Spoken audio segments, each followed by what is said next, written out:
Okay students, તો આજે આપણે ચાલુ કરીશું નવું ચેપ્ટર કે જેનું નામ છે ક્રમચય અને સંચય. ચેપ્ટરનું નામ છે ક્રમચય અને સંચય. હવે આ ચેપ્ટર જે છે તે એમ જોવા જઈએ તો તમે એમ વિચારતા હશો બે ભાગમાં ડિવાઈડ થયેલું હશે. એક છે ક્રમચય અને બીજો છે સંચય, પણ નહીં, 3 ભાગમાં ડિવાઈડ થયેલું છે.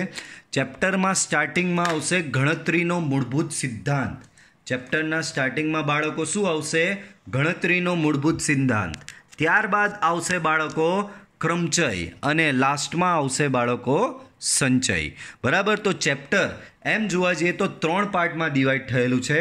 પહેલો પાર્ટ ગણતરીનો મૂળભૂત સિદ્ધાંત, બીજો પાર્ટ જે છે તે છે ક્રમચય અને ત્રીજો પાર્ટ જે છે એને કહેવાશે સંચય. બરાબર? તો આપણે 1 by 1 3 પાર્ટ જોવાના છીએ. બરાબર? તો ચેપ્ટરનો પહેલો પાર્ટ આપણે સ્ટાર્ટ કરીએ અને જે પહેલો પાર્ટ જે છે એ છે બાળકો ગણતરીનો મૂળભૂત સિદ્ધાંત. બાળકો, ગણતરીનો મૂળભૂત સિદ્ધાંત એટલે વ્યવહારિક ગણિત. આપણું ગણતરીનો મૂળભૂત સિદ્ધાંત એટલે શું બાળકો? વ્યવહારિક ગણિત. વ્યવહારિક ગણિત એટલે એવું ગણિત કે જે આપણા બાપા દાદાઓ જે મનમાં ગણતરી કરીને ને, તમે લોકોની જનરેશન કેવી કે આ રીતે કેલ્ક્યુલેટર પર બધું જોશો કે આમ આવું થાય ને આના બધું કરો તો ગુણાકાર આવો થાય. જ્યારે આપના બાપા દાદાઓ ખબર કે બાપા દાદાઓ એમના મનમાં ગણતરી કરીને બધો હિસાબ કરી દેતા હોઈએ. બરાબર? તો એને કહેવાય છે ગણતરીનો મૂળભૂત સિદ્ધાંત. બરાબર? એને શું કહેવાય બાળકો? ગણતરીનો મૂળભૂત સિદ્ધાંત. બરાબર? અહીંયા જે થિયરી આપેલી છે આપણે પછી જોઈએ, પણ એનું એક ઉદાહરણ પહેલાં જોઈએ. ઉદાહરણ સમજશો તો થિયરી એની આપમેળે સમજમાં આવી જશે. તો જુઓ, એક ઉદાહરણ આપું. શેનું ઉદાહરણ? ગણતરીના મૂળભૂત સિદ્ધાંત. એટલે કે વ્યવહારમાં અમુક ગણતરી જે તમારી રોજિંદી લાઈફમાં અમુક ગણતરીઓ જે કરવાની હોય, એ રોજિંદી લાઈફમાં જે ગણતરીઓ હોય છે એ ગણતરીને કહેવાય, એ ગણતરી કરવાની જે મેથડ છે એને કહેવાય છે ગણતરીનો મૂળભૂત સિદ્ધાંત. જેમ કે એક ઉદાહરણ આપું. રમેશ પાસે 3 પાટલુન. અલા ભાઈ, પાટલુન એટલે ભાઈ પેન્ટ. ગુજરાતીમાં એને પાટલુન કહેવાય. તો રમેશ પાસે 3 પાટલુન છે. કઈ? P1, P2 અને P3. હવે કહેશે સર P ફોર પાટલુન? ના, P ફોર પેન્ટ. ઇંગ્લિશમાં એને પેન્ટ કહેવાય. તો રમેશ પાસે 3 પાટલુન છે, P1, P2 અને P3. અને 2 ખમીસ. ખમીસ એટલે ભાઈ શર્ટ. તો 2 ખમીસ છે, S1 અને S2. તો કેટલા પ્રકારે પાટલુન અને ખમીસની પસંદગી કરી શકે? એનો મતલબ રમેશે શર્ટ અને પેન્ટ પહેરવા છે તો એ કેટલી જુદી જુદી રીતે પહેરી શકે?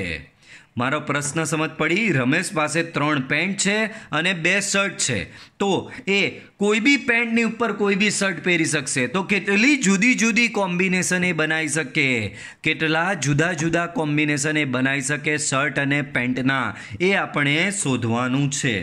તો આમાં લાગશે બાળકો, આમાં શું લાગશે બાળકો? તમારો ગણતરીનો મૂળભૂત સિદ્ધાંત. આમાં બાળકો લાગશે તમારા ગણતરીનો મૂળભૂત સિદ્ધાંત. તો જુઓ, એક ડાયાગ્રામ જેવું બનાવને તમને સમજાવું. તો કે ભાઈ રમેશ આયો, ये रहा रमेश. अब रमेश सुबह नहा धो के निकला और उसे कपड़े पहनने हैं. ઓકે, એણે કપડાં પહેરવા છે અને કપડાં પહેરવામાં એની પાસે 3 પેન્ટ છે ને 2 શર્ટ છે. તો ભાઈ આ રમેશભાઈ શું વિચારશે ખબર? રમેશભાઈ એવું વિચારશે કે ભાઈ હું ક્યાં તો પાટલુન, આ P1 પાટલુન પહેરું. હવે પાટલુન P1 પસંદ કરી લીધી, ત્યારબાદ એણે શર્ટ પહેરવાનો છે. તો પાટલુન P1 સાથે એ ક્યાં તો S1 શર્ટ પહેરી શકે અને ક્યાં તો એ S2 શર્ટ પહેરી શકે. આટલી શક્યતા રે. રમેશ આવ્યો, સવારે નાહી ધોઈને નીકળો, એણે વિચાર્યું કે આજે હું પાટલુન P1 પહેરું છું. હવે પાટલુન P1 પહેરીને થોડી નીકળી જવાય, શર્ટ બી તો પહેરવો પડે ને. હવે પાટલુન P1 પછી એને શર્ટની પસંદગી કરવાની છે. તો પાટલુન P1 સાથે S1 શર્ટ બી પહેરી શકે, પાટલુન P1 સાથે S2 શર્ટ બી પહેરી શકે. તો આમ અહીંયા પહેલી પસંદગી કેવી થઈ કે પાટલુન P1 પહેરે અને શર્ટ S1 પહેરે. એ જ પ્રમાણે બીજી ચોઈસ એની કેવી થશે કે પાટલુન P1 સાથે શર્ટ S2 પહેરશે. આગળ ભાઈ પાટલુન P1 એને પસંદ નથી, પાટલુન P1 માં કાણું પડી ગયું છે, તો એ વિચારશે કે હું પાટલુન P2 પહેરું. પાટલુન P2 માં બી એ જ પરિસ્થિતિ કે ભાઈ પાટલુન P2 સાથે એ S1 શર્ટ પહેરી શકે અને એ જ પાટલુન P2 સાથે S2 શર્ટ બી પહેરી શકે. તો અહીંયા કોમ્બિનેશન બનશે P2 S1, અહીંયા બનશે P2 S2. બરાબર છે. અહીંયા કોમ્બિનેશન શું બનશે? P2 S2. બરાબર છે. ચાલો આગળ. તો આગળ અહીંયા જઈએ તો અહીંયા શું આવશે બાળકો? અહીંયા આવશે બાળકો પાટલુન P3. અહીંયા શું આવશે બાળકો?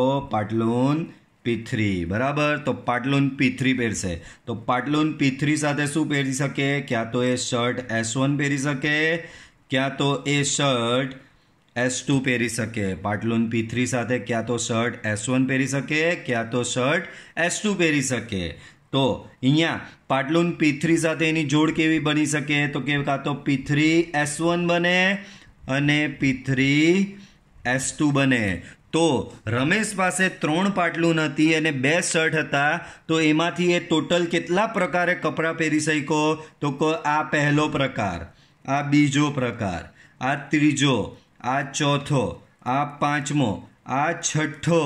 તો અહીં થયું શું બાળકો? અહીં રમેશના કપડાં પહેરવાના કુલ પ્રકારો કેટલા થયા? 6. તો એ 6 જુદી જુદી રીતે કપડાં પહેરી શકે. કોણ? રમેશ. તો એની પાસે 3 પાટલુન ને 2 શર્ટ હતા. તો એનું કોમ્બિનેશન બનાવીને એ 6 જુદી જુદી રીતે કપડાં પહેરી શકે છે. ઓકે બાળકો, ચાલો આગળ વધીએ અને જુઓ આગળ શું આપેલું છે. સુરેશ આવ્યો, રમેશ ગયો અને સુરેશ આવ્યો. સુરેશ પાસે 2 દફતર છે, બે દફતર છે B1 અને B2. 3 નાસ્તાના ડબ્બા છે T1, T2 ને T3. હવે કહ્યું સર નાસ્તાના ડબ્બા ને T1, T2, T3 આ તો ખબર પડી, દફતરને ઇંગ્લિશમાં બેગ કહેવાય. તો બેગમાં B પરથી B1 અને B2. 3 નાસ્તાના ડબ્બા છે એની પાસે T1, T2 ને T3. T1, T2, T3 એટલે એના ટિફિન બોક્સ કહેવાય. 2 પાણીની બોટલ છે W1, W2, વોટર બોટલનો W. બરાબર. તો સુરેશ પાસે 2 દફતર, 3 નાસ્તાના ડબ્બા અને 2 પાણીની બોટલ છે. તો આ પૈકી દરેક વસ્તુ એક કેટલા પ્રકારે શાળાએ લઈ જઈ શકે બાળકો? તો સુરેશ પાસે 2 બેગ છે, 3 નાસ્તાના ડબ્બા અને 2 પાણીની બોટલ છે. તો સ્કૂલે આ 3માંથી દરેકમાંથી એક વસ્તુ પસંદ કરવાની છે. તો કેટલી રીતે કોમ્બિનેશન એ બનાવી શકે? શું કહેવા માંગે છે બાળકો? આ સુરેશ દફતર, નાસ્તાના ડબ્બા અને પાણીની બોટલનું કેટલા પ્રકારે શાળાએ લઈ જઈ શકે જુદું જુદું. તો જુઓ કોણ આવ્યો આ ફેરી? तो इस बार आया है सुरेश. तो ये सुरेश आया. सुरेश बोले तो पहले देखा उसने कि मेरे पास 2 दफ्तर है. तो बोले तो सुरेश सिलेक्ट करेगा कि आज मैं B1 बैग लेके जाऊंगा, आज मैं B1 बैग लेके जाऊंगा. फिर बोलेगा अब चलो स्कूल में नाश्ता तो करना है, स्कूल में नाश्ता करने तो ही जाते हैं, हम थोड़ी ना पढ़ते हैं. तो बैग के अंदर वो टिफ़िन बॉक्स सिलेक्ट करने जाएगा. 3 टिफ़िन बॉक्स है. तो बैग B1 के साथ वो शायद T1 टिफ़िन बॉक्स ले जाएगा या तो शायद T2 टिफ़िन बॉक्स ले जाएगा या तो T3 टिफ़िन बॉक्स ले जाएगा. तो उसके पास 3 चॉइस है कि बैग B1 के साथ मैं ये 3 में से कोई एक टिफ़िन बॉक्स ले जाऊं. अब आगे भी देखो, अब T1 टिफ़िन बॉक्स के साथ वो शायद वाटर बोतल W1 ले जा सके और वाटर बोतल W2 भी ले जा सके. सेम वे T2 के साथ भी ऐसा कर सकता है कि भाई उसके पास એની પાસે બેગ B1 છે અને એની પાસે ટિફિન T2 લીધું તો ત્યારે વોટર બોટલ W1 ને W2 બેમાંથી કોઈ બી એક લઈ શકે છે. અહીંયા બી એવું જ થશે કે ભાઈ બેગ B1 સાથે ટિફિન બોક્સ T3 લે ત્યારે વોટર બોટલ W બી લઈ શકાય, W2 બી લઈ શકાય. બરાબર. તો બાળકો અહીંયા શું બન્યું એનું combination? Bag B1, tiffin box T1, water bottle W1. અહીંયા કોમ્બિનેશન શું બન્યું? Bag B1, tiffin box T1, water bottle W2. અહીંયા શું કોમ્બિનેશન બનશે? B1, T2, B1, T2, W1. અહીંયા શું બનશે?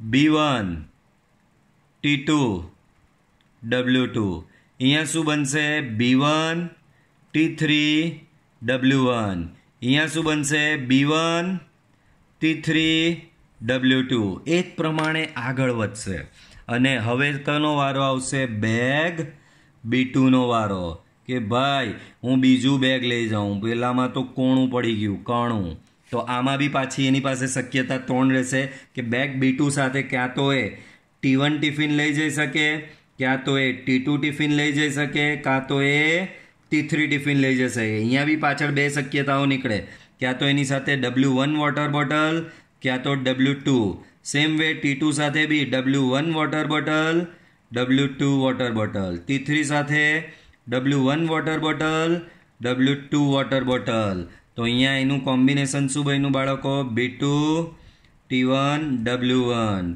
અહીંયા કોમ્બિનેશન બનશે B2 T2 W2 અહીંયા કોમ્બિનેશન બનશે B2 T2 W1 અહીંયા બનશે B2 T2 અને W2 અહીંયા બનશે B2 T3 B2 T3 અને W1 અહીંયા બનશે બાળકો B2 T3 અને W2 તો જુઓ બે બેગ 3 નાસ્તાના ડબ્બા અને બે પાણીની બોટલમાંથી એની પાસે ટોટલ કેટલી શક્યતાઓ બની 1 2 3 4 5 6 7 8 9 10 11 અને 12 શક્યતાઓ બની બરાબર આમ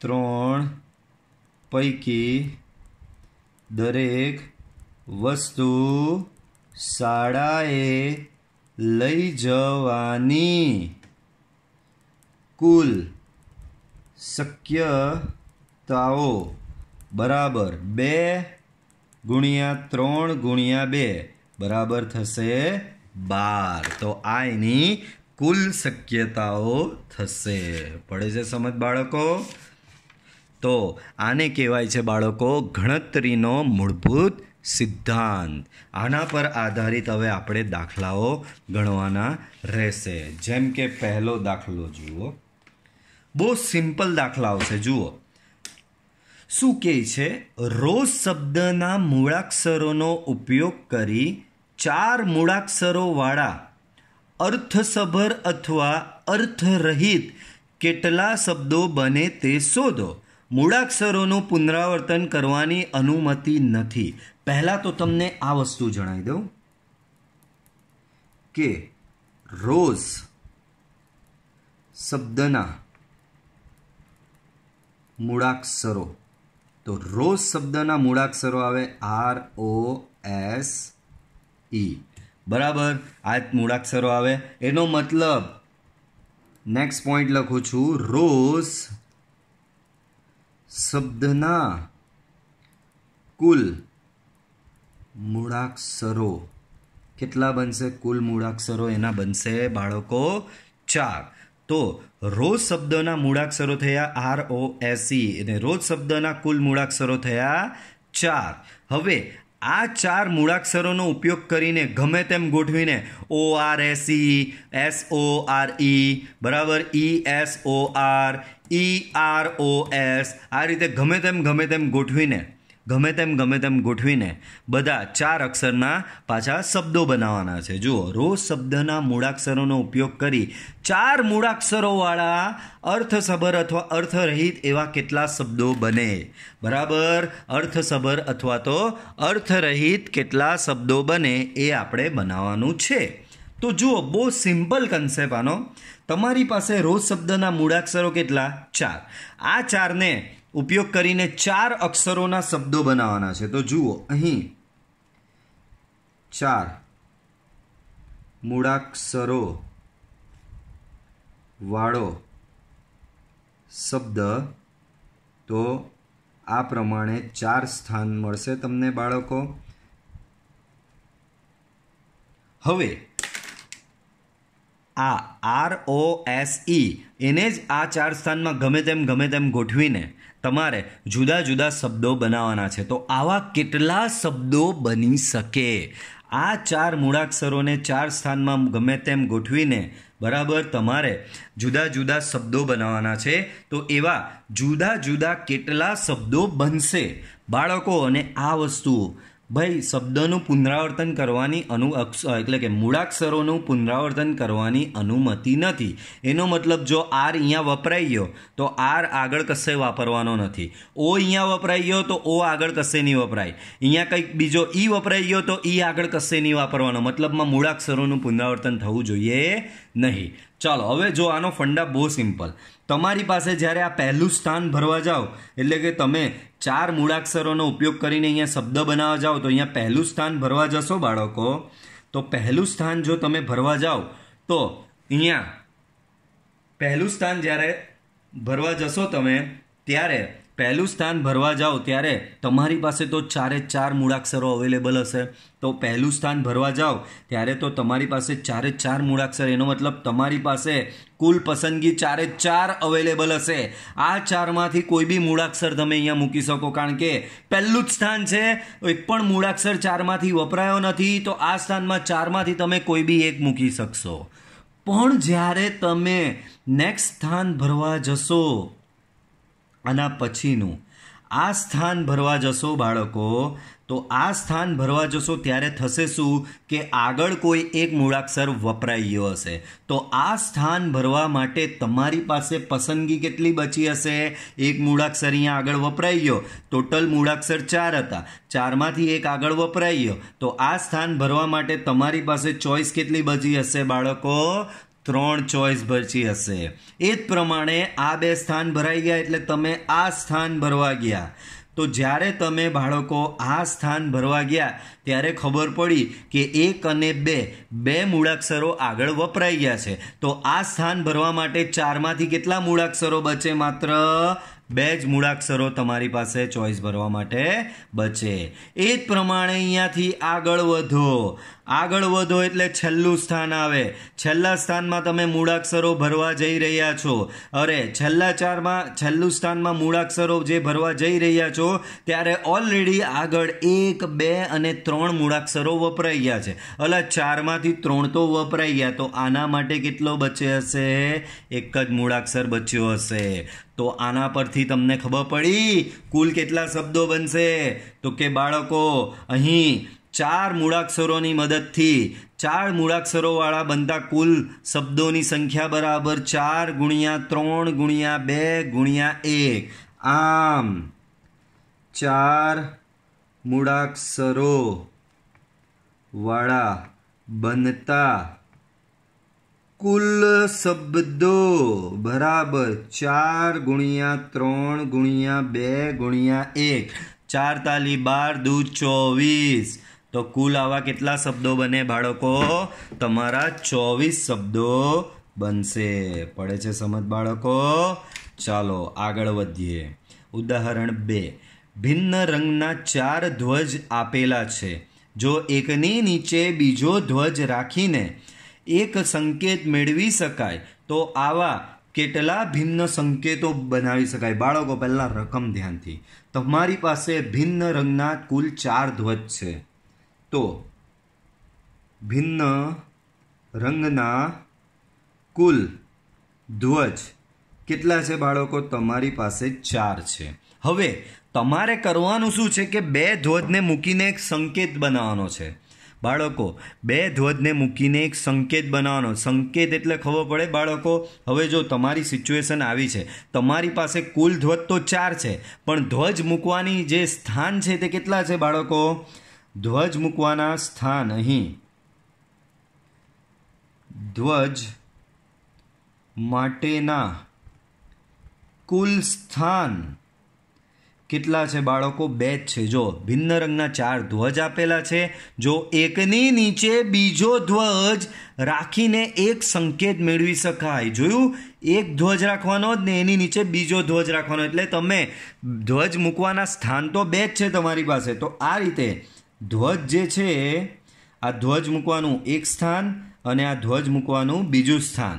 તમારી પાસે 4 ધ્વજ છે એમ સમજી લો ની 4 ટીમ છે ક્રિકેટની અને એક ગ્રાઉન્ડ પર 4 ટીમ વચ્ચે મેચ રમાડવાની છે. તો એક સમયે તો 4 ટીમમાંથી કોઈ 2 ટીમ જ મેચ રમી શકશે. તો જે 2 ટીમ મેચ રમતી હોય એ 2ના ધ્વજ ગ્રાઉન્ડ પર લગાવવાના છે. બરાબર. આજે ઇન્ડિયા ને ઓસ્ટ્રેલિયા રમે છે તો અહીંયા ઇન્ડિયાને અહીંયા ઓસ્ટ્રેલિયાનો ધ્વજ લગાવવાનો. કાલે પાકિસ્તાન અને શ્રીલંકા રમે તો અહીંયા પાકિસ્તાન અને શ્રીલંકાનો ધ્વજ રખાવાનો. પરમ દિવસે ઇન્ડિયા અને પાકિસ્તાન રમે તો આપણે તો રજા જ આપવાની હોય એ દિવસે. બરાબર. તો અહીંયા આપણે ઇન્ડિયાનો ધ્વજ ને અહીંયા પાકિસ્તાનનો ધ્વજ લગાવવો પડે. તો તમારી પાસે 4 કન્ટ્રીના ધ્વજ છે અને ધ્વજ લગાવવા માટે 2 સ્થાન છે. તો તમે કેટલા આવા જુદા જુદા સિમ્બોલ બનાવી શકો? તો બહુ સિમ્પલ. લ્યો આ તો ઉપરથી બી સિમ્પલ. બાળકો કુલ જુદા જુદા ધ્વજ કેટલા છે? 4. તો જ્યારે તમે ધ્વજનું પહેલું સ્થાન ભરવા જશો ત્યારે આ સ્થાન ભરવા માટે તમારી પાસે ચોઈસ કેટલી અવેલેબલ? તમારી પાસે તો 4 ધ્વજ અવેલેબલ છે. તો પહેલું સ્થાન ભરવા જશો ત્યારે તમારી પાસે 4 ધ્વજ અવેલેબલ હશે. તો આ સ્થાન તમે 4 જુદી જુદી રીતે ભરી શકશો. એ જ પ્રમાણે તમે જ્યારે બીજું સ્થાન ભરવા જશો ત્યારે એક ધ્વજ અહીંયા વપરાઈ ગયો હશે. કુલ 4 ધ્વજમાંથી એક ધ્વજ અહીંયા વપરાઈ ગયો હશે. તો આ સ્થાન તમે જુદી જુદી 3 રીતે ભરી શકો છો. આ સ્થાન તમે જુદી જુદી 3 રીતે ભરી શકો છો.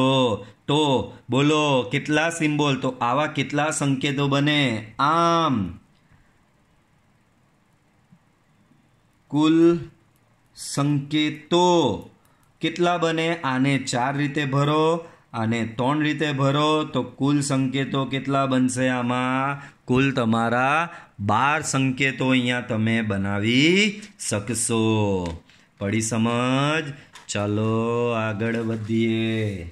નેક્સ્ટ એક્ઝામ્પલ, ઉદાહરણ નંબર 3 જુઓ. 1 2 3 4 5 અંકોનો ઉપયોગ કરીને 2 અંકોની કેટલી યુગ્મ સંખ્યાઓ બનાવી શકાય?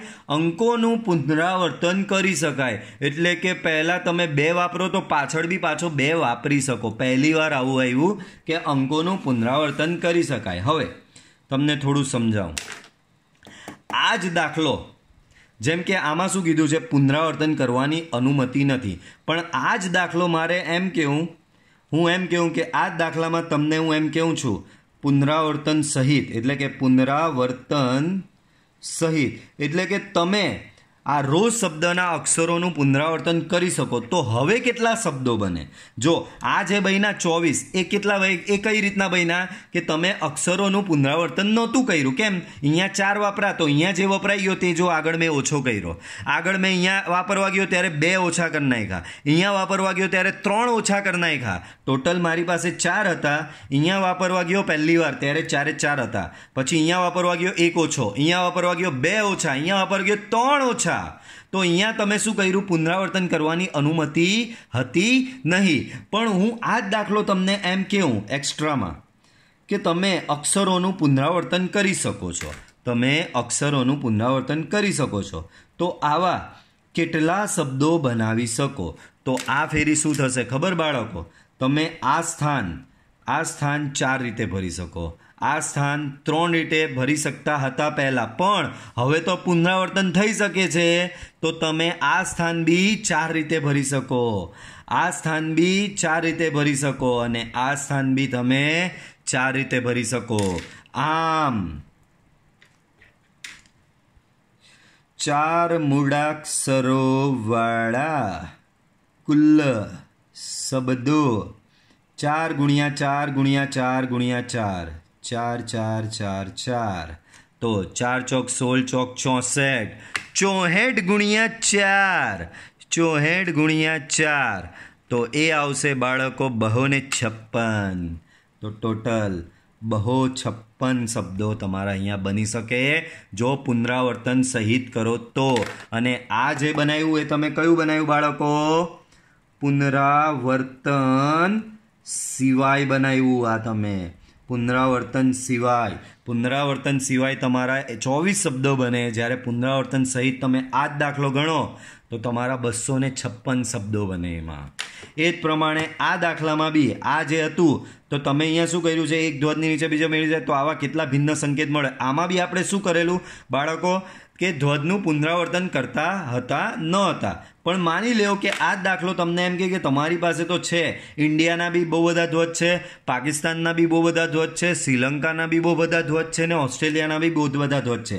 તો તમારે પુનરાવર્તન કરી શકો. દરેક કન્ટ્રીના બે બે ધ્વજ છે તો આ બે સ્થાન પર બંને ઇન્ડિયાના બી લગાવી શકો, બંને તમારા શ્રીલંકાના બી લાગી શકે, બંને ઓસ્ટ્રેલિયાના બી લાગી શકે, બંને પાકિસ્તાનના બી લાગી શકે. બરાબર, બધાના બે બે ધ્વજ છે. તો અહીંયા જો પુનરાવર્તનની અનુમતિ આપું એટલે કે પુનરાવર્તન સહિત જો આ દાખલો ગણવામાં આવે તો કેટલા સંકેત બને ખબર? જુઓ તો આ તમારો અહીંયા પહેલા ધ્વજનું સ્થાન, આ તમારું બીજા ધ્વજનું સ્થાન.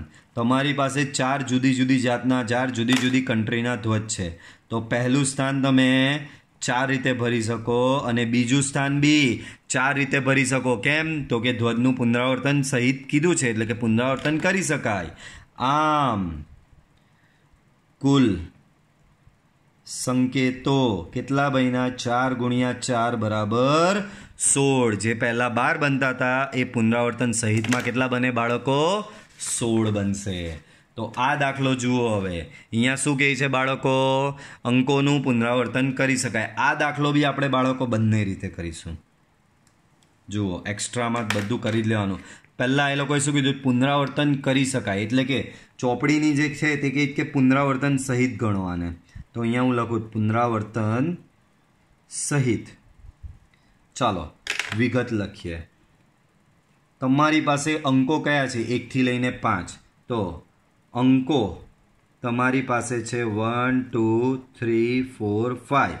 એટલે કે કુલ અંકો કેટલા થયા બાળકો? અહીં કુલ અંકો તો 1 થી લઈને 5 એટલે કુલ અંકો તમારા થશે અહીંયા બાળકો 5 અંકો થશે તમારા. અહીંયા કુલ કેટલા અંકો થશે? 5 અંકો થશે. આ 5 અંકોનો ઉપયોગ કરીને 2 અંકોની કેટલી યુગ્મ સંખ્યાઓ બને?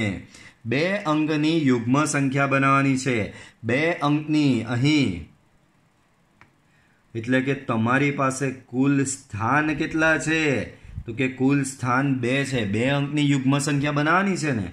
આમ 2 અંકની યુગ્મ સંખ્યા માટે ભાઈ 2 અંક એટલે 2 ખોખા મળે તમને. 2 ખોખા એટલે 2 કરોડ નહીં, 2 ખાલી સ્થાન, લુખ્ખા ખાલી સ્થાન. ચાલો, તમારી પાસે અંકો કેટલા છે? 5. તમને યુગ્મ સંખ્યા બનાવવાનું કીધું છે. ભાઈ યુગ્મ સંખ્યા એટલે કોને કહેવાય ખબર? આ બાળકો તમને બધાને ખબર. આને કહેવાય એકમ અને આને કહેવાય દશક. બરાબર.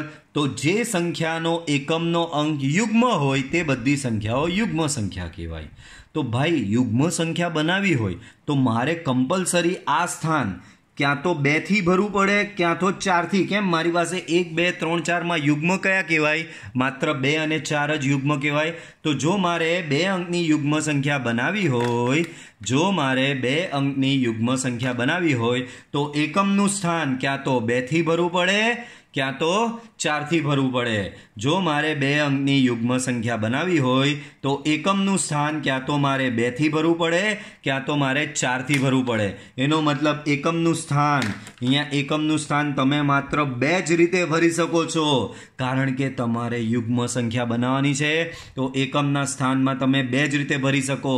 ક્યાં તો 2 ભરાય ક્યાં તો 4 બનાય. એટલે કે અહીંયા આ સ્થાનમાં માત્ર 2 જ અંકો કોઈ મૂકી શકાય છે. જ્યારે અંકોનું પુનરાવર્તન તો કીધેલું જ છે. બરાબર. એટલે અહીંયા 2 અને 4 વપરાયો એટલે એવું જરૂરી નથી કે અહીંયા ન વાપરી શકો. એ લોકોએ તો કીધું જ છે અંકોનું પુનરાવર્તન કરી શકાય. એનો મતલબ દશકના સ્થાનમાં બાળકો તમે અહીંયા 5 અંકો વાપરી શકો. તો દશકનું સ્થાન કેટલી રીતે ભરી શકાય? 5 રીતે ભરી શકાય.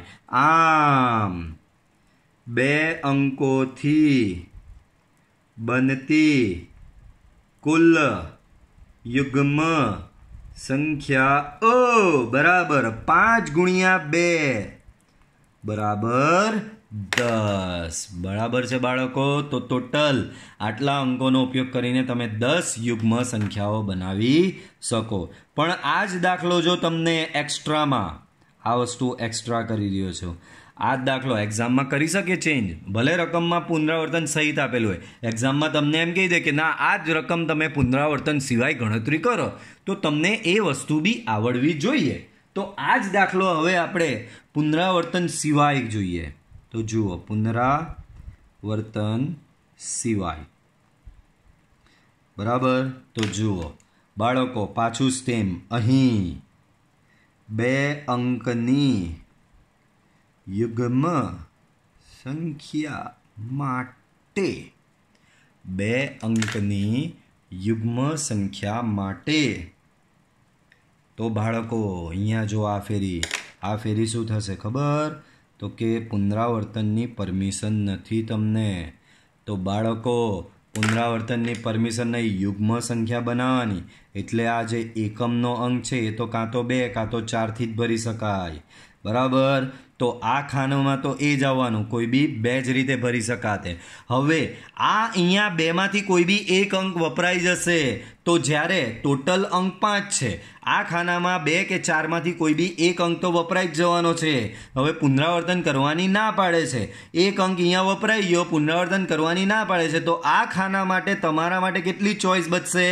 ટોટલ 5 હતી, એમાંથી કોઈ બી એક અહીંયા વપરાઈ જવાની છે, તો બચ્યા 4. તો આમ 2 અંકોથી બનતી કુલ યુગ્મ સંખ્યાઓ, તો આ કેસમાં થશે 4 × 2 બરાબર 8. તો જો પુનરાવર્તન સહિત અને પુનરાવર્તન સિવાય બંનેમાં તમારો આન્સર બદલાઈ શકે છે, બરાબર છે.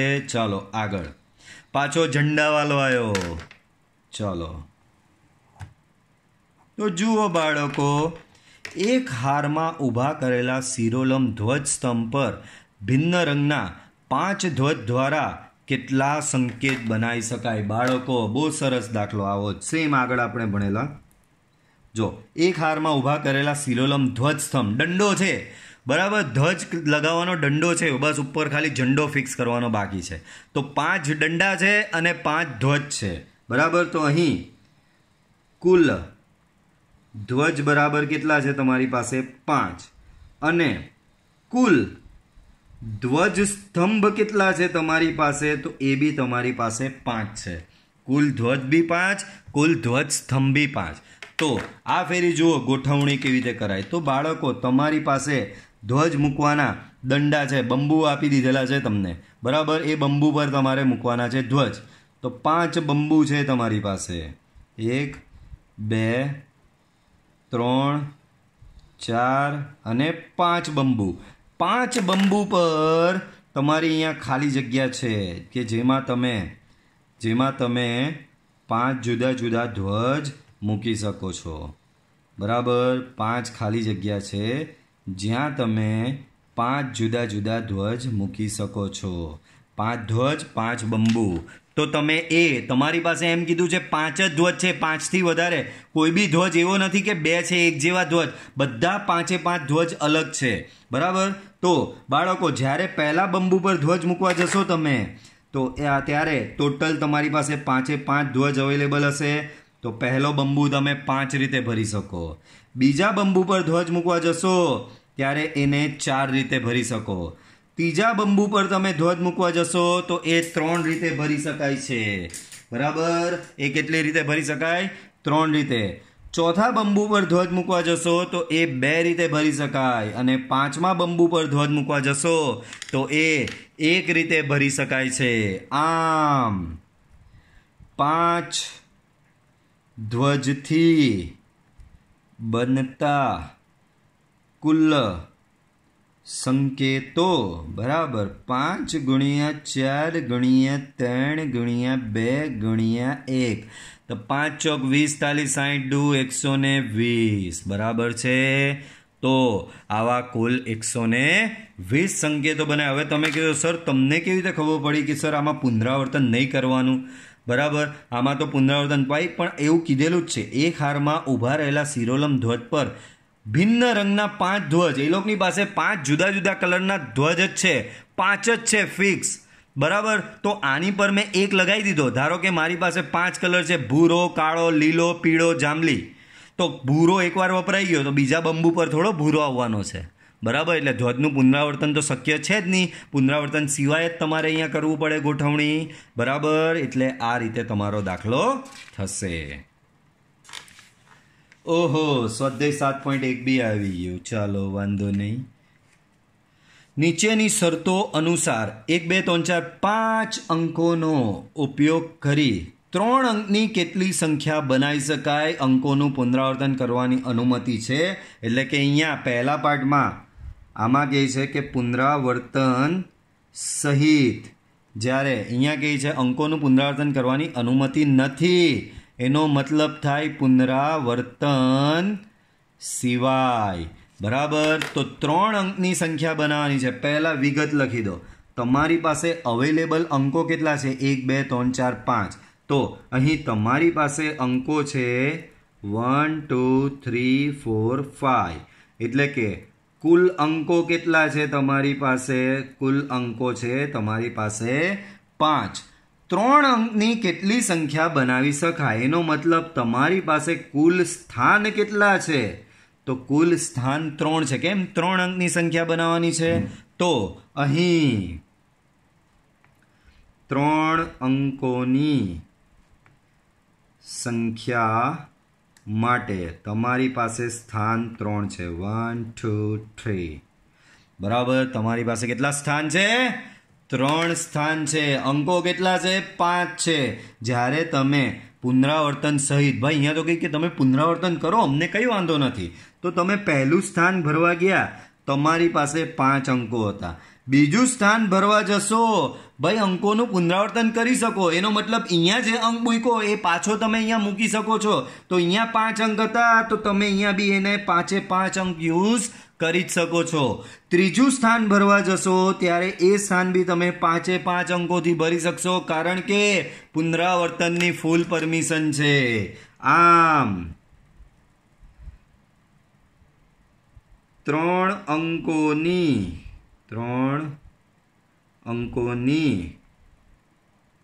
કુલ સંખ્યાઓ 3 અંકોની કુલ સંખ્યાઓ બરાબર 5 × 5 × 5. 5 5 25 5 125. તો કેવી કુલ કેટલી સંખ્યા બને? 125 સંખ્યા બને. હવે એ જ દાખલો પુનરાવર્તન કરવાની અનુમતિ નથી. તો અહીં 3 અંકોની સંખ્યા માટે તમારી પાસે સ્થાન છે 3. 3 અંકોનું 3 સ્થાન છે. બરાબર. જો હું અહીંયા પહેલું સ્થાન ભરવા જાઉં ત્યારે મારી પાસે 5 5 અંકો અવેલેબલ હશે. પણ હવે કહે છે કે ભાઈ પુનરાવર્તન કરવાનું નથી. તો જ્યારે હું બીજું સ્થાન ભરવા જઈશ, એક અંક તો તમારો અહીંયા વપરાઈ ગયો હશે. તો જ્યારે બીજું સ્થાન ભરવા જઈશ ત્યારે મારી પાસે માત્ર 4 જ અંકો હશે. જ્યારે હું ત્રીજું સ્થાન ભરવા જઈશ ત્યારે મારી પાસે માત્ર 3 જ અંકો બન્યા હશે. આમ 3 અંકોની કુલ સંખ્યાઓ બરાબર 5 × 4 × 3. 5 ચોક 20 તરી 60. તો પુનરાવર્તન સિવાય 60 અંક સંખ્યાઓ બનશે અને પુનરાવર્તન સહિત એવી 125 સંખ્યાઓ અહીંયા બનશે. બરાબર. આગળ વધીએ બાળકો. બીજો દાખલો. જો અંકોનું શું કહે છે બાળકો? Just a minute. બાળકો ધ્યાન આપજો. શું કહે છે બીજા દાખલામાં? તો કે જો અંકોનું પુનરાવર્તન કરી શકાય તો 1 2 3 4 5 6 અંકો વડે 3 અંકની કેટલી યુગ્મ? બાળકો આ ફેરી બાંધી દીધા તમને કે ભાઈ 3 અંકની બધી સંખ્યા નહીં, આપણે માત્ર યુગ્મ સંખ્યા. પણ આ દાખલો બી આપણે બંને રીતે કરશું. તો પહેલાં જો હેડિંગ આપણે રકમમાં શું કીધું છે? પુનરાવર્તન કરી શકાય, એટલે કે પુનરાવર્તન સહિત કીધું છે. તો પુનરાવર્તન સહિત. ચાલો, તો પુનરાવર્તન સહિત તમારી પાસે અંકો કયા છે? 1 થી લઈને 6. તો પહેલાં અહીંયા લખી દેવાનું અંકો 1 2 3 4 5 6. તો ટોટલ અંકો કેટલા થયા તમારી પાસે? કુલ અંકો કેટલા થયા? કુલ અંકો તમારી પાસે 6 થયા. તો આ કુલ અંકો તમારી પાસે 1 થી લઈને 6 એટલે 6 અંકો થયા. આના વડે 3 અંકની કેટલી યુગ્મ સંખ્યા બને, એટલે કે 3 અંકની સંખ્યા બનાવવાની છે. તો તમારી પાસે કુલ સ્થાન કેટલા આવ્યા? 3. અને સંખ્યા કેવી છે? પાછી યુગ્મ સંખ્યા બનાવવાની છે. સંખ્યા કેવી બનાવવાની છે બાળકો? યુગ્મ. તો બાળકો એમ જોવા જઈએ તો દાખલો તમારો સેમ ટુ સેમ આગળ જેવો જ છે. માત્ર ને માત્ર એક એડ ઓન કરવામાં આવ્યું છે અને એ એડ ઓન છે માત્ર યુગ્મ સંખ્યાનું. બરાબર, આગળ જે હતી એમાં માત્ર સંખ્યા બનાવવાનું કીધેલું હતું, કંઈ એવું યુગ્મ અયુગ્મની સ્ટ્રિક્ટનેસ નહીં હતી. બરાબર, પણ આમાં એમ કહેવામાં આવ્યું છે કે કમ્પલસરી તમે લોકો બનાવો યુગ્મ સંખ્યાઓ. ચાલો, તો યુગ્મ સંખ્યા બનાવવાનું અહીંયા કીધું છે. બરાબર, તમને બનાવવાનું કીધું છે યુગ્મ સંખ્યા. તો અહીં 3 અંકોની યુગ્મ સંખ્યા માટે, તો 3 અંકોની યુગ્મ સંખ્યા માટે એટલે તમારી પાસે 3 ખોખા અવેલેબલ છે. અને પુનરાવર્તન કરવાનું કહે છે કે કરો પુનરાવર્તન. કોણ ના પાડે છે તમને પુનરાવર્તન કરવાની? પણ બાળકો યુગ્મ બનાવવાની છે. બરાબર, યુગ્મમાં હમણાં જ ભણ્યા આપણે એકમ, દશક અને 100. યુગ્મ સંખ્યા એમ કે એકમનું સ્થાન પર જો યુગ્મ સંખ્યા હોય તો એ સંખ્યાને યુગ્મ કહેવાય. તો એકમના સ્થાન પર કાં તો 2 મુકાય, કાં તો 4 મુકાય, કાં તો 6 મુકાય. તો આ સ્થાન તમે 2 4 કાં તો 6 થી ભરી શકો. આ સ્થાન તમે 2 4 કાં તો 6 થી ભરી શકો. એટલે કે આ સ્થાન તમે ટોટલ 3 રીતે ભરી શકો છો. આ સ્થાન તમે ટોટલ 3 રીતે ભરી શકો છો. હવે કહે છે કે પુનરાવર્તન સહિત તમે એનું પુનરાવર્તન કરી શકો છો. તો આ સ્થાનને તમે 3 રીતે ભરી શક્યા. બરાબર, તમારી પાસે કુલ અંકો 6 હતા. ભલે ને અહીંયા અંક વપરાઈ ગયો. બરાબર, અહીંયા આ સ્થાન તો તમે ટોટલ 6 જુદી જુદી રીતે ભરી જ શકશો. કેમ ભાઈ? પુનરાવર્તનની છૂટ છે એટલે ભલે ને અહીંયા તમારો 1 અંક વપરાઈ ગયો હોય, અહીંયા ભલે ને 1 અંક વપરાઈ ગયો, આ સ્થાનમાં તો બધા 6 એ 6 યુઝ કરી શકાય. અને ભલે ને આગળ 2 અંકો વપરાઈ ગયા હોય, આ સ્થાનમાં બી તમે 6 એ 6 અંકોનો ઉપયોગ કરી જ શકો છો. આમ 3 અંકોની કુલ યુગ્મ સંખ્યાઓ, 3 અંકોની કુલ યુગ્મ સંખ્યાઓ કેટલી થશે? 6 ગુણ્યા 6 ગુણ્યા 3, 6 × 6 × 3. તો 6 તાલી 18, 18 છંગ 108. બરાબર, તો એવી 108 બને. હવે આ જ દાખલો તમને એવું કીધું હોય કે પુનરાવર્તન સિવાય બનાવો. આ જ દાખલામાં એવું કીધું હોય કે પુનરાવર્તન સિવાય 3 અંકની યુગ્મ સંખ્યા બનાવવાની. તમારી પાસે 3 સ્થાન છે. બરાબર, 3 સ્થાન છે તમારી પાસે. કયા 3 સ્થાન? એકમ, દશક અને 100. બાળકો ફિક્સ યુગ્મ સંખ્યા એટલે કાં તો અહીંયા 2 મુકાય, કાં તો 4 મુકાય, કાં તો 6 મુકાય. ડેટ મીન્સ તમે આ સ્થાન માત્ર ને માત્ર 3 રીતે ભરી શકો. પણ પછી તમે જ્યારે આ બાજુનું સ્થાન ભરવા ગયા ત્યારે 1 અંક, તમારી પાસે કુલ અંક 6 હતા, 6 માંથી 1 અંક અહીંયા વપરાઈ ગયો એટલે આ સ્થાન તમે 5 રીતે ભરી શકો. જ્યારે અહીંયા ભરવા જશો ત્યારે પાછું એવું જ થશે. 1 અંક અહીંયા વપરાઈ ગયો, 1 અંક અહીંયા વપરાઈ ગયો એટલે 2 અંક વપરાઈ ગયા. તમારી પાસે 6 અંક હતા, 2 અંક વપરાઈ ગયા. એનો મતલબ તમે આ સ્થાન કેટલી રીતે ભરી શકો? 4 રીતે ભરી શકો. આમ 3 અંકોની કુલ યુગ્મ સંખ્યાઓ બરાબર કેટલી થશે? 4 ગુણ્યા 5 ગુણ્યા 3. તો 5 ચોક 20 તાલી 60. તો આવી 60 સંખ્યાઓ તમે બનાવી શકો. તો જુઓ, પુનરાવર્તન સહિત અને પુનરાવર્તન સિવાયમાં ઘણો ડિફરન્સ આવે છે.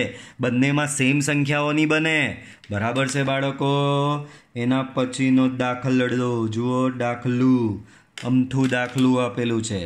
પુનરાવર્તન સિવાય પુનરાવર્તન કરવાનું નથી.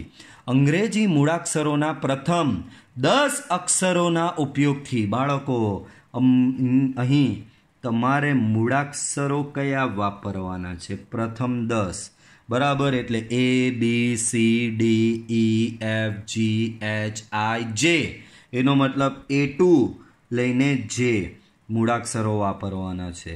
કુલ મૂળાક્ષરો તમારી પાસે થશે 10. તો આ 10 મૂળાક્ષરોનો ઉપયોગ કરી પુનરાવર્તન સિવાય 4 અક્ષરોવાળા કેટલા સંકેત? એનો મતલબ તમારી પાસે સ્થાન કેટલા આવ્યા? કુલ સ્થાન 4. કેમ? 4 અક્ષરોવાળા તમારે શબ્દ સંકેત બનાવવાનો છે. તો અહીં 4 અક્ષરો. હે, આ તમે કરી રહ્યા છો પુનરાવર્તન સિવાય. આપણે એક્સ્ટ્રામાં પુનરાવર્તન સહિત બી કરવાનું. પુનરાવર્તન સિવાય, બરાબર બાળકો? પુનરાવર્તન સિવાય.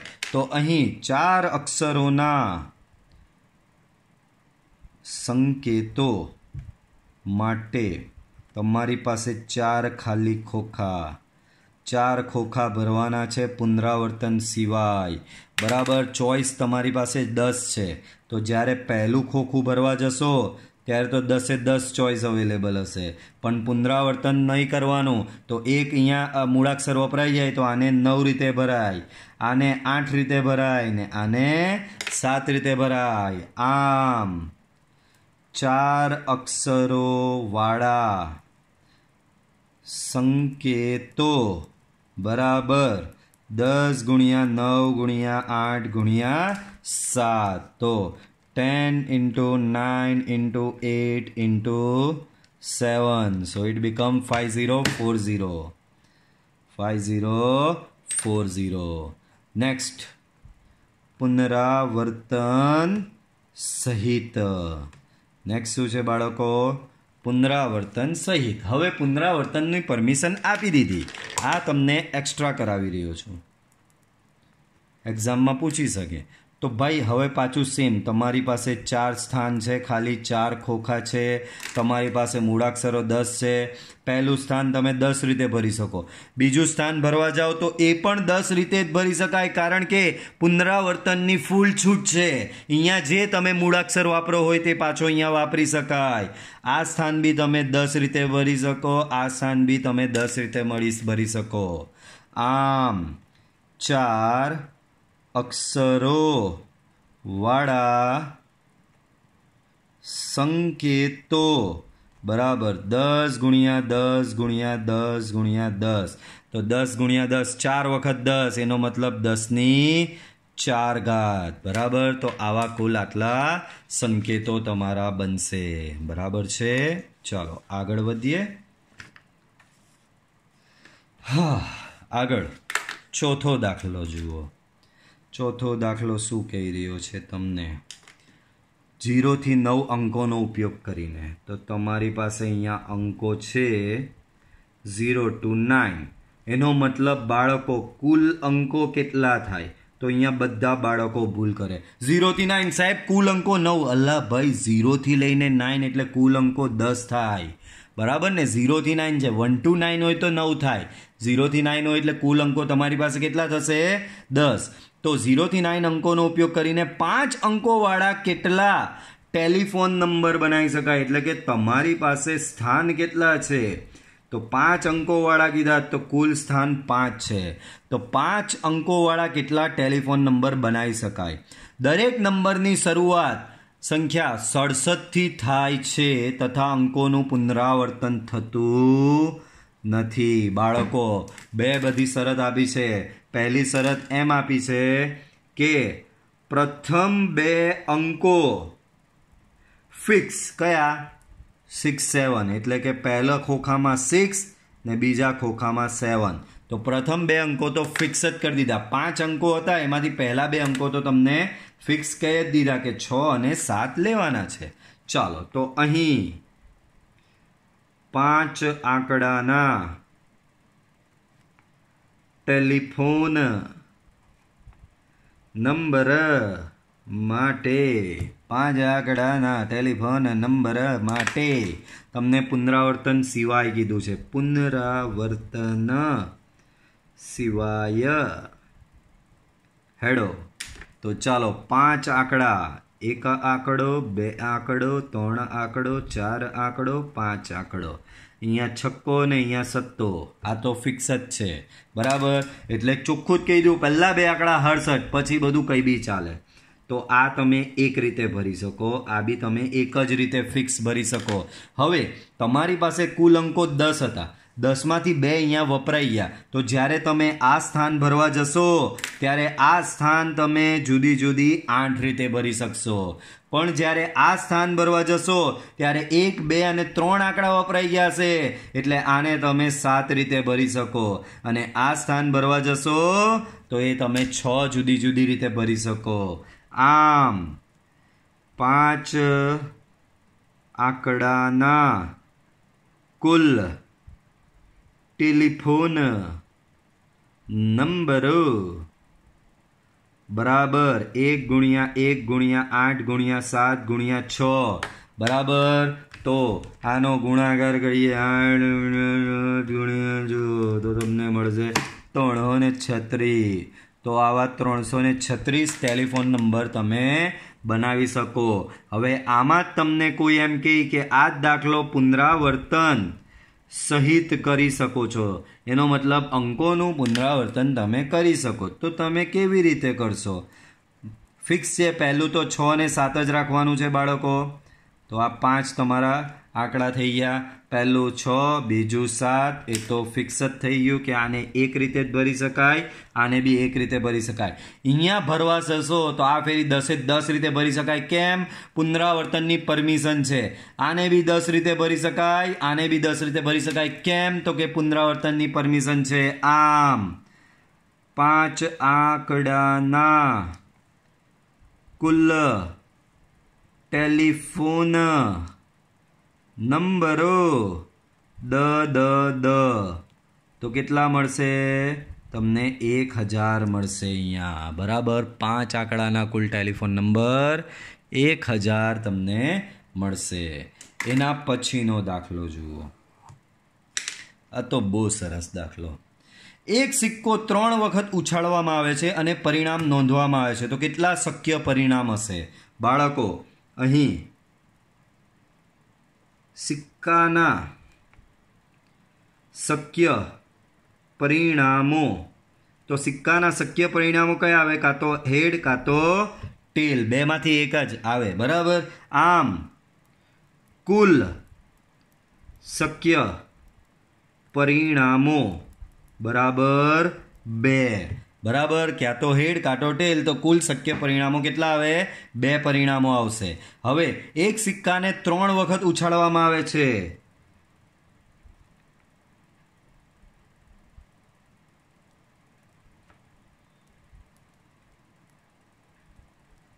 કેટલી વાર ઉછાળે છે? તો કે 3 વાર ઉછાળે છે.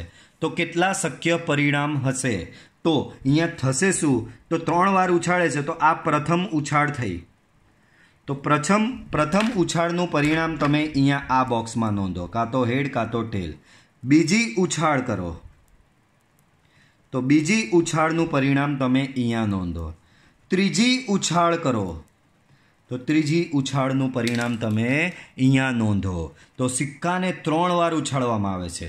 દરેક ફેરી ભાઈ સિક્કો ઉછાળો તો પહેલી વાર હેડ અને ટેલ પરિણામ હોય, તો બીજી વાર શું એ હેડ અને ટેલ બદલાઈ ગયા હોય? ભાઈ શક્ય પરિણામો તો હેડ અને ટેલ જ રહેવાના ને. તો પહેલી વાર ઉછાળો તો અહીંયા 2માંથી કોઈ બી આવી શકે, કાં તો હેડ કાં તો ટેલ. તો આ 2 રીતે ભરી શકાય. બીજી વાર ઉછાળો તો બી 2માંથી કોઈ એક જ આવવાનું ને, તો આ બી 2 રીતે ભરી શકાય. ત્રીજી વાર ઉછાળો તો આ બી 2 રીતે જ ભરી શકાય. આમ સિક્કાને 3 વાર ઉછાળતા મળતા શક્ય પરિણામો કેટલા થશે? 2 ગુણ્યા 2 ગુણ્યા 2, 2 × 2 × 2. તો એક હશે તમારા ટોટલ 8 પરિણામો થશે, બરાબર છે. ટોટલ 8 પરિણામો થશે. ઓકે, તો સિક્કાને 3 વાર ઉછાળતા 8 પરિણામ જ તમને એક્સ્ટ્રા આપી રહ્યો છું. આ જ દાખલો સેમ તમારે ગણવાનો. સિક્કાને 4 વાર ઉછાળતા, સિક્કાને કેટલી વાર ઉછાળતા? 4 વાર ઉછાળતા કેટલા શક્ય પરિણામો મળે. ચાલો સ્વાધ્યાયનો છેલ્લો દાખલો જુઓ. ભિન્ન રંગોના બાળકો, સેમ ઝંડાવાળો દાખલો આવ્યો, બહુ સિમ્પલ છે, ફટાફટ પતી જશે, ધ્યાન આપજો. શું કહે છે? ભિન્ન રંગોના 5 ધ્વજ આપેલ છે. બાળકો તમારી પાસે કુલ ભિન્ન ધ્વજ તો કેટલા છે? કુલ ભિન્ન ધ્વજ તમારી પાસે 5 છે. એકની નીચે બીજો એવા 2 ધ્વજથી કેટલા સંકેત બનાવી શકાય? ભાઈ આ દાખલોની રકમ અધૂરી લખાઈ છે. ભાઈ પહેલી વાર 2 ધ્વજથી કેટલા સંકેત બને, એવી રીતે 3 ધ્વજથી કેટલા સંકેત બને, 4 ધ્વજથી કેટલા સંકેત બને અને 5 ધ્વજથી કેટલા સંકેત બને, બધી જ રીતે કરવાનું છે. તો કુલ ભિન્ન ધ્વજ 5 છે. તો ચાલો પહેલો કેસ લઈ લઈએ કે 2 ધ્વજથી કેટલા સંકેત બને. તો ધ્વજના 2 સ્થાન માટે બાળકો પહેલા શું છે? 5 ધ્વજ છે, પણ ધ્વજ લગાવવા માટેના બંબુ 2 જ છે મારી પાસે. ધ્વજ લગાવવાના બંબુ કેટલા છે? 2. તો આ જો ધ્વજ લગાવવાના 2 સ્થાન થયા મારા, બરાબર. અને 2 સ્થાન પર લગાવવા માટે મારી પાસે 5 જુદા જુદા ધ્વજ છે. બોલો, તો પહેલું સ્થાન તમે કેટલી રીતે ભરી શકો? 5 રીતે ભરી શકો. અને બીજું સ્થાન તમે 4 રીતે ભરી શકો. આમ 2 ધ્વજથી બનતા કુલ સંકેતો બરાબર 5 ગુણ્યા 4 બરાબર 20. સેમ આ જ દાખલો 3 ધ્વજ માટે. ધ્વજના 3 સ્થાન માટે. તો આ ફેરી તમારી પાસે 3 બંબુ આવી ગયા, એટલે તમે 3 ધ્વજ લગાવી શકો. તો 3 બંબુ પર 3 જુદા જુદા ધ્વજ તમે લગાવી શકો છો. તો કેટલા સંકેત બને? તો સેમ આ જ પ્રમાણે ગણી શકો. આ સ્થાન 5 રીતે ભરાય, આ સ્થાન 4 રીતે ભરાશે અને આ સ્થાન 3 રીતે ભરાશે. આમ 3 ધ્વજથી બનતા કુલ સંકેતો બરાબર 5 ગુણ્યા 4 ગુણ્યા 3, 5 ચોક 45, 60. આ જ પ્રમાણે તમે દાખલો આગળ વધારી શકો છો, બરાબર. હવે ધ્વજના કેટલા સ્થાન? તો ધ્વજના 4 સ્થાન માટે. એ જ પ્રમાણે તમે આગળ વધારી શકો છો ધ્વજના 5 સ્થાન માટે. પહેલા ધ્વજના 4 સ્થાન માટે, પછી ધ્વજના 5 સ્થાન માટે. તો આ તમને હું સેલ્ફ પ્રેક્ટિસમાં આપી રહ્યો છું. તો બાળકો આ સાથે તમારું સ્વાધ્યાય બી અહીંયા કમ્પ્લીટ થાય છે. બહુ જ સરસ. આજે આપણે ભણ્યા ગણતરીનો મૂળભૂત સિદ્ધાંત, બરાબર. જો આજનો વિડીયો પસંદ આવ્યો હોય તો બાળકો લાઈક કરવાનું ભૂલવું નહીં અને ચેનલને મેક્સિમમ સબસ્ક્રાઈબ કરો કે જેથી તમને મારા ડેઈલી વિડીયોની અપડેટ મળતી રહે. તો બાળકો કાલે મળીશું પાછા નવા કન્સેપ્ટ સાથે નવા વિડીયોમાં. ઓકે બાળકો, C you. Bye bye. See you in next lecture.